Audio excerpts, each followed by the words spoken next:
গান গায় তিমিরাও, তবে মন ভালো করতে কিংবা অন্যকে আনন্দ দিতে গান গায় না তারা। সমুদ্র তলে আপন মনে নিজ কণ্ঠে সুর তোলে সঙ্গীর খোঁজে। অবাক করার মতো বিষয় হলেও এমনই চাঞ্চল্যকর তথ্য প্রকাশ করেছেন বিজ্ঞানীরা। বালিন প্রজাতির হ্যামব্যাক তিমি নিয়ে গবেষণা করেছেন তারা।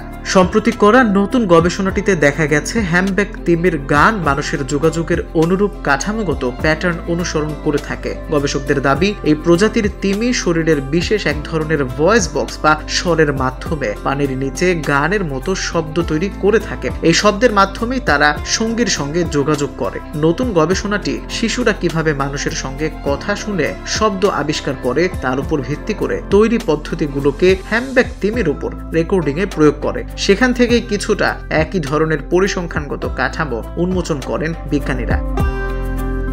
আবিষ্কার করেছেন স্তন্যপায়ী তিমিদের স্বরযন্ত্রের একটি অনন্য কাঠামো রয়েছে।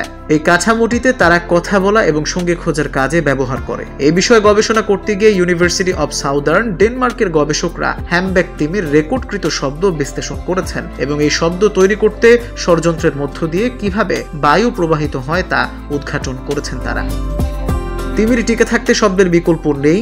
এই শব্দ ব্যবহার করেই তারা সমুদ্রে সঙ্গীকে খুঁজে বের করে থাকে। তিমির স্বরযন্ত্রের উপরে ইংরেজি ইউ অক্ষরের মতো একটি চর্বির স্তর থাকায় বায়ু পুনর্ব্যবহার করার মাধ্যমে গান গাইতে পারে। এই গানেই দেখা মেলে সঙ্গীর। এরা পানির নিচে যোগাযোগের জন্য 300 হার্টজ পর্যন্ত স্বল্প ফ্রিকোয়েন্সির শব্দ ব্যবহার করে থাকে। এই মাত্রার আওয়াজ সমুদ্রে অপেক্ষাকৃত কম দ্রুত শোষিত হয়।